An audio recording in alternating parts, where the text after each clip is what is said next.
Bonjour, je suis Philippe Lambillon, le bourlingueur, entre guillemets, en tout cas le personnage que je joue. Je vous propose de nous retrouver chaque semaine, en fait, dans Télépro, à partir du 13 juin. Si on parle des régions du tournage des carnets, en fait, le fil rouge au départ, ça sera la cordillère des Andes. Donc là, je chevauche dans la cordillère des Andes avec un pur sang que j'ai surnommé Tornado. Et avec qui vous pouvez dialoguer. Si celui-ci ne possède pas de langage, au sens où nous l'entendons habituellement, il a les moyens, et pas des moindres, de se faire comprendre. Et ce qui m'a surtout marqué sur ce tournage, c'est que, en fait, ce que je ne savais pas, c'est qu'il y avait des araignées, des tarentules qui vivaient à 4000 mètres d'altitude. Et on a été entouré d'araignées gigantesques, plus grandes que ma main. Et en fait, c'était pas prévu dans le tournage. J'ai commencé à en capturer au fur et à mesure du tournage. Et il y a un certain moment où j'avais 11 araignées dans la voiture, dans la Jeep, des araignées plus grandes que ma main. Et en fait, entre Tornado et les araignées, alors j'ai imaginé un nouveau scénario, et vous le verrez, c'est assez surprenant. Je pense qu'on est les premiers à diffuser des reportages sur la jeunesse russe. Et cette jeunesse qui en fait est complètement déboussolée, ils risquent leur vie au quotidien dans les métros de Moscou, sur des trains à grande vitesse, ils escaladent tous les buildings du pays.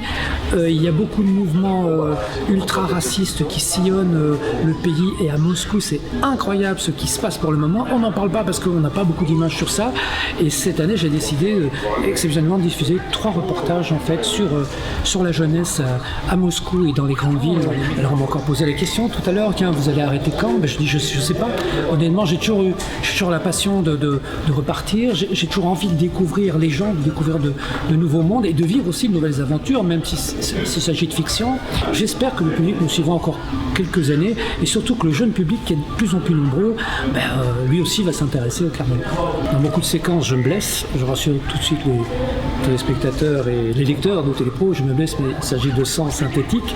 Et donc en général, ce sont les chemises et les t-shirts qui après 2 ou 3 séquences tournées dans le pays, sont abandonnés. Je les donne souvent aux gens des villages, donc c'est toujours très drôle parce que quand je quitte un village, j'ai toujours 2 ou 3 personnes qui ont ma tenue, sauf le chapeau.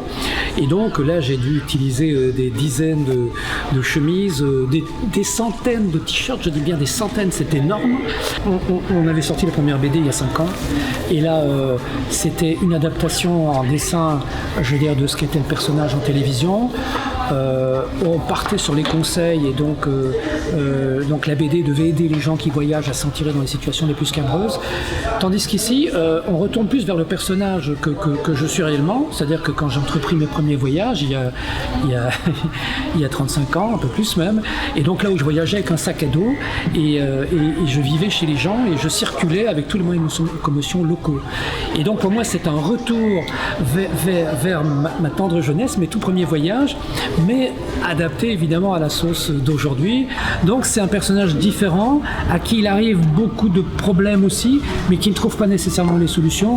Donc c'est un personnage plus humain et qui est beaucoup plus proche de la réalité.